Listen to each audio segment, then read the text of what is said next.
రండ్రా. అబ్బబ్బబ్బబ్బా.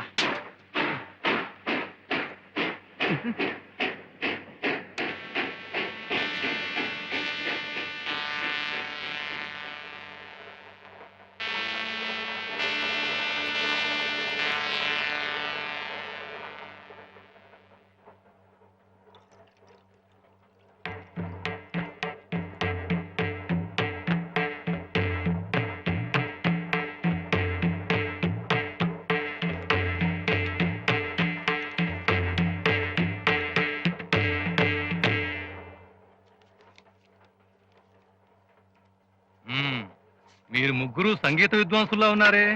అవునండి, మీకెలా తెలిసిపోయింది? మేము మీకు తెలుసండి. అల్లా టప్పాగా తిరిగే వాళ్ళ మొహాలు డిప్పలు తీసేసిన తబలాల్లా ఉంటాయి. అదే కాస్త చదువు సంస్కారం ఉన్న వాళ్ళ మొహాలు ఆనంద భైరవి రాగంలాగా చిత్తిలాసంగా ఉంటుంది. నీలాగా. మీకు సంగీతం గురించి తెలుసా అండి? గోదావరి దగ్గరికి వెళ్ళి పాపి కొండలు తెలుసా అన్నట్టుంది. ఆ వంశమంతా సంగీతంలో పుట్టి సంగీతంలో పెరిగిందండి.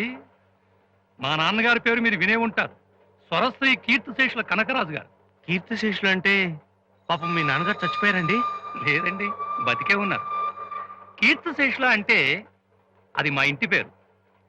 ద్వారం వెంకటస్వామి నాయుడు గారు, పారుపల్లి రామకృష్ణయ్య గారు, మంగళంపల్లి బాలమురళీకృష్ణ గారు లాగా మా నాన్నగారు కూడా కీర్తిశేషుల కనకరాజు భాగవతారుగా చలామణి అవుదామని అనుకున్నారు.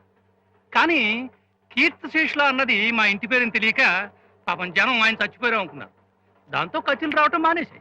మాకు అలాంటి ప్రమాదం లేదులేండి. మా ఇంటి పేరు వాసిరెడ్డి వారు. మీరే రెడ్డి వారైనా కేవలం సంగీతాన్ని నమ్ముకొని కచేరీల మీదనే ఆధారపడితే మీరు కీర్తిశేషులు అయ్యే ప్రమాదం ఉంది.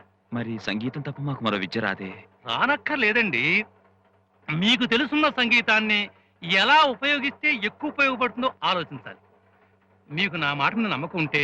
ఎంత మాట? నేను సలహా చెప్తాను వినండి.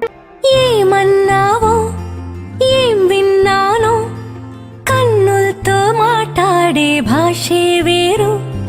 ఏదో మాయా చేసావయ్యా, మనసులతో పాటాడే రాగం వేరు.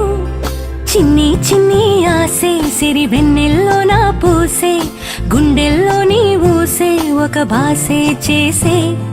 గుచ్చే చూపుల్లో నా రవిచ్చే నవ్వు